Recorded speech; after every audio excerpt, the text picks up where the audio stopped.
10, 20, 50,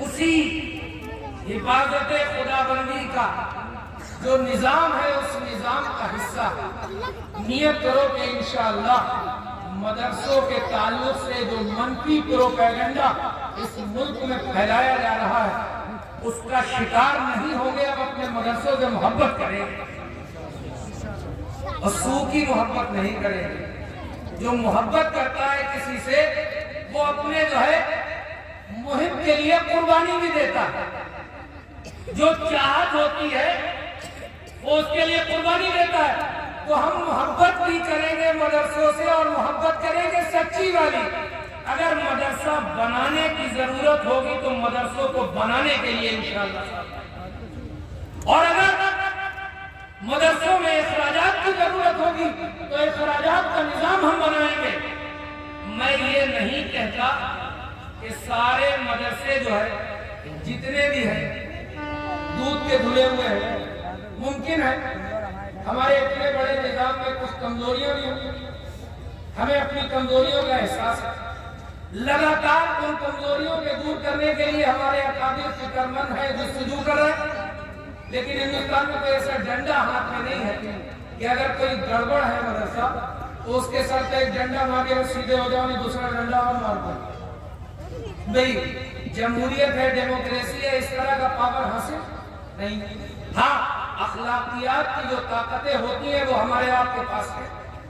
تو ہم یہ نہیں کہتے, لیکن آج بھی ہم آپ کو گارنٹی کے ساتھ یہ کہہ سکتے ہیں کہ ہندوستان میں دین کی نشر و اشاعت کے لیے, قرآن کی حفاظت کے لیے, رسول اللہ کی سنتوں کی بقا کے لیے مدارس کا جو کردار ہے کوئی اندھا دشمن ہی اس کا انکار کر سکتا ہے.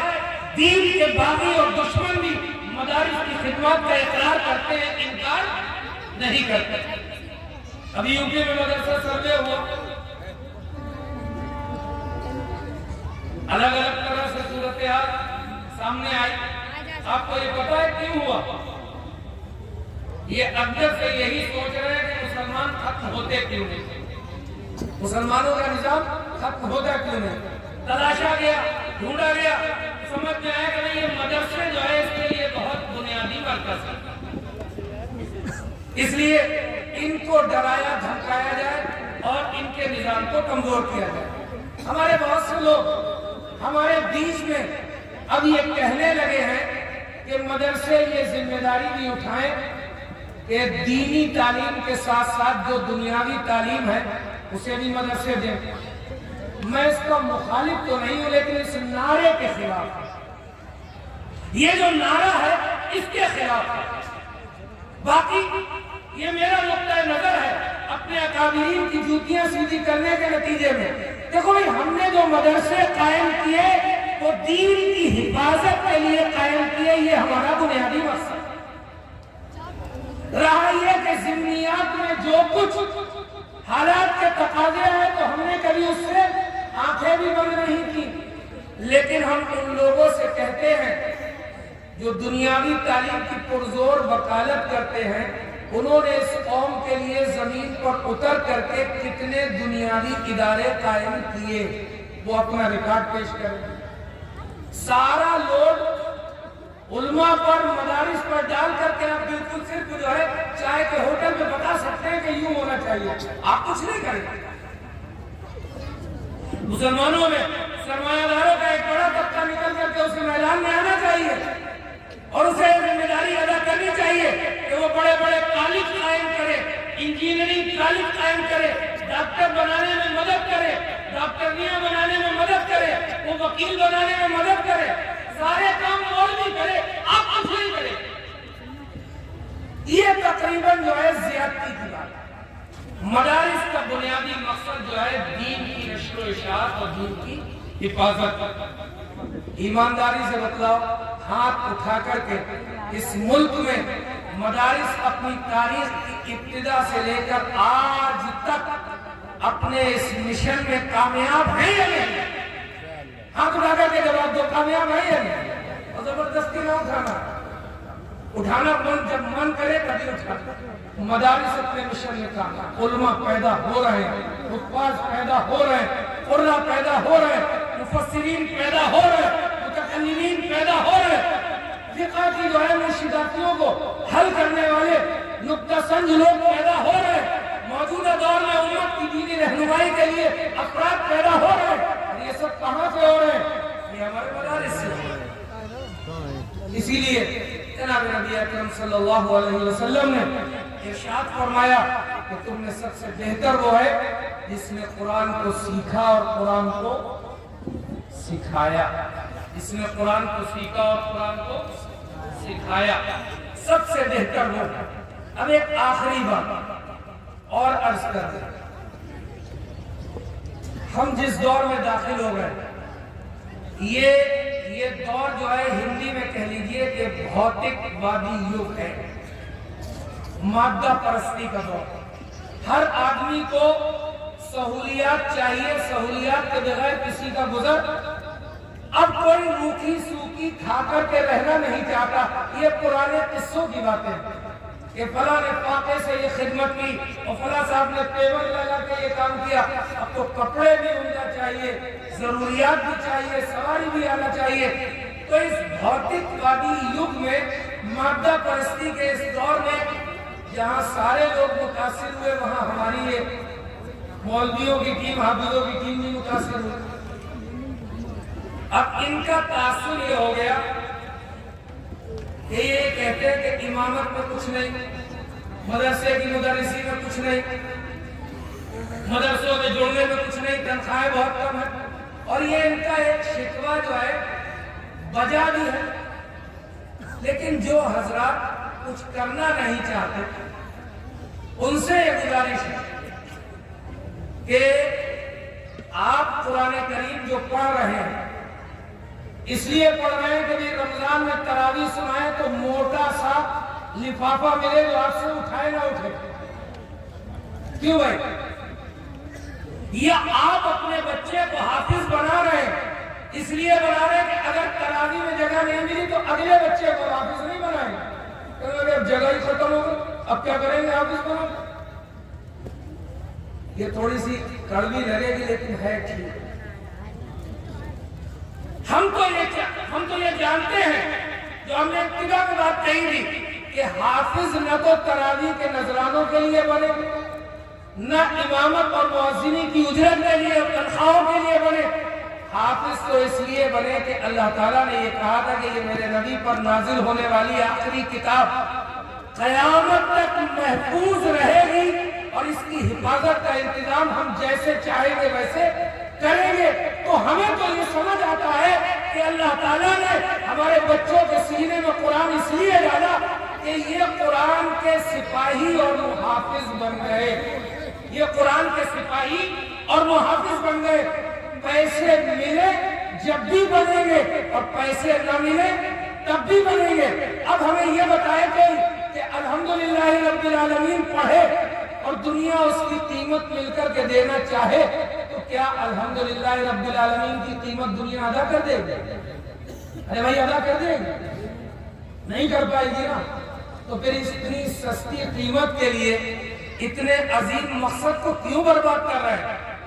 نیت کریے کہ ہم یہ چاہتے ہیں کہ دنیا میں بھی اللہ تعالیٰ قرآن کے محافظوں میں ہمیں مقام نصیب فرمائے، اور آخرت میں بھی جب حساب و کتاب کی صفحے لگی ہو تو ہمارے بچے جنہیں ہم نے حافظ بنایا یہ کھڑے ہو اور آواز دی جائے کہ یہ وہ محافظین قرآن کی صف ہے جن سے اللہ تعالیٰ نے دنیا میں قرآن کی حفاظت کا کارنامہ انجام دیا۔